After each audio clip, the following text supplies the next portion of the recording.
Quando li o quadrinho Encruzilhada do artista brasileiro Marcelo de Salete, algumas coisas me chamaram a atenção. As páginas são escuras, o traço é sujo e os personagens são frágeis comparados às gigantescas construções que os cercam. Existe um certo ruído presente entre todas as interações, entre todas as pessoas. Mas, durante a leitura, surgem alguns momentos genuinamente humanos. Como ser humano em um cenário tão violentamente desumano?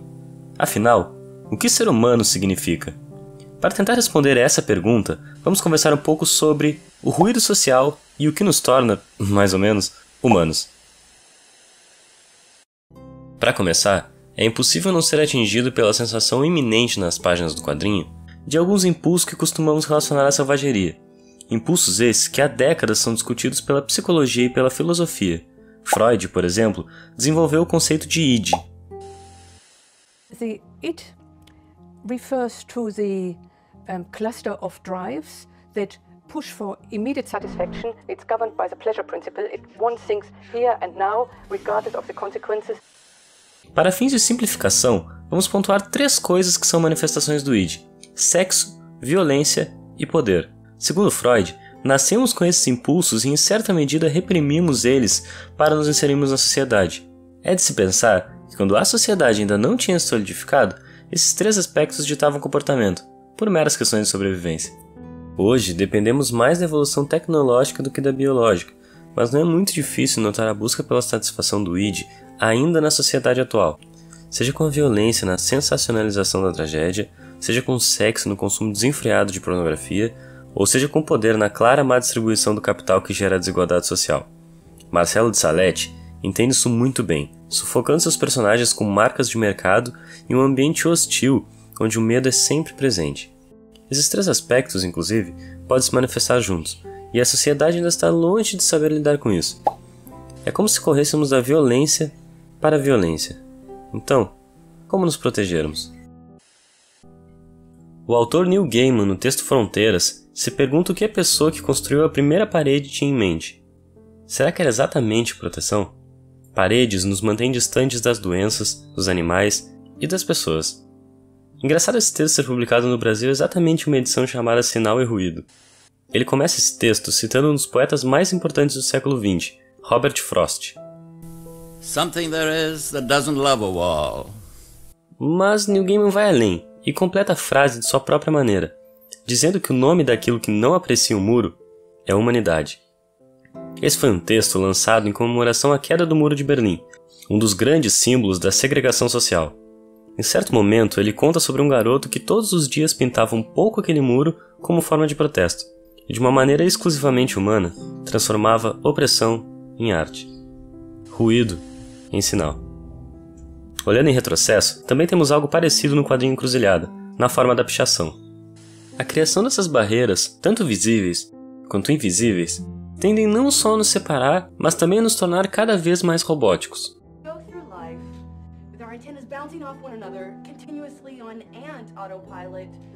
Somos obrigados a moldar nossa personalidade para nos encaixarmos em algum tipo de programação pré-definida.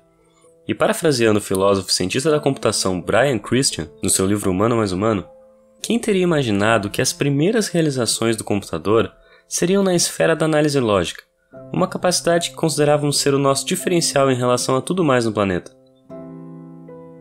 Ele também discute a supervalorização da autoconsciência humana, exemplificando que certos momentos do sexo, da atividade física e da expressão artística só são realmente valiosos enquanto exemplo do que é ser humano quando livres de qualquer noção de controle ou inteligência formal. Mas o controle ainda existe, ou não seria necessário se abdicar dele. É como o fluxo de consciência de um artista, que vive o abstrato enquanto pinta, mesmo existindo em um mundo que seu cérebro faz questão de perceber de forma extremamente lógica e quadrada no dia a dia. Ainda existe um ruído. O desinteresse pelo aspecto robótico da humanidade tem se manifestado inclusive através de aplicativos de relacionamento como o Tinder, onde uma primeira frase criativa pode atrair muito mais do que um típico "Oi, tudo bem", que já se tornou uma fórmula na nossa língua, apesar da presença gritante do id e do ruído causado pelas barreiras entre a comunicação nesse caso. E sobre esse ruído, o psicólogo Daniel Kahneman aponta que discussões seriam piores em uma sala em branco confortável, sem nenhum som ambiente ou algo que possa distrair visualmente, do que dentro de um carro desconfortável e com barulho e as imagens do trânsito em volta. Isso parte da ideia de que fatores externos podem ser mais importantes do que uma decisão interna. Mas como algo tão maior do que nosso próprio corpo pode nos definir como seres únicos na natureza? Talvez seja impossível se provar humano sozinho, e a resposta esteja exatamente em como reagimos a esse ruído. Algumas das cenas mais viscerais do cinema, por exemplo, acabam sendo gravadas quando o diretor menos espera, o que a gente costuma chamar de improviso. O ruído existente nessa linha tênue entre o que é ficção e o que é real, entre o que estava no roteiro e a diversidade que surgiu, nos brinda com reações que não poderíamos chamar de outra coisa senão de humanas. E quando o policial encurrala o menino de rua que tinha acabado de roubar um casaco em encruzilhada, o que vemos não é violência, mas sim um ato de solidariedade.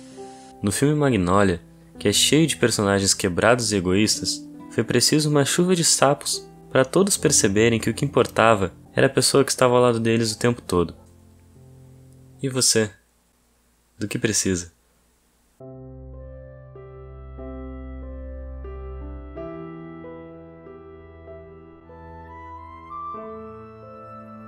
Meu nome é Henrique e esse foi o segundo vídeo do projeto Quadro em Branco.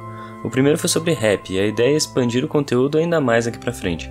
Curte o vídeo, comenta o que achou, compartilhe com quem você acha que também vai gostar e principalmente se inscreve no canal e ativa as notificações para não perder o próximo vídeo. Muito obrigado pela atenção e até a próxima.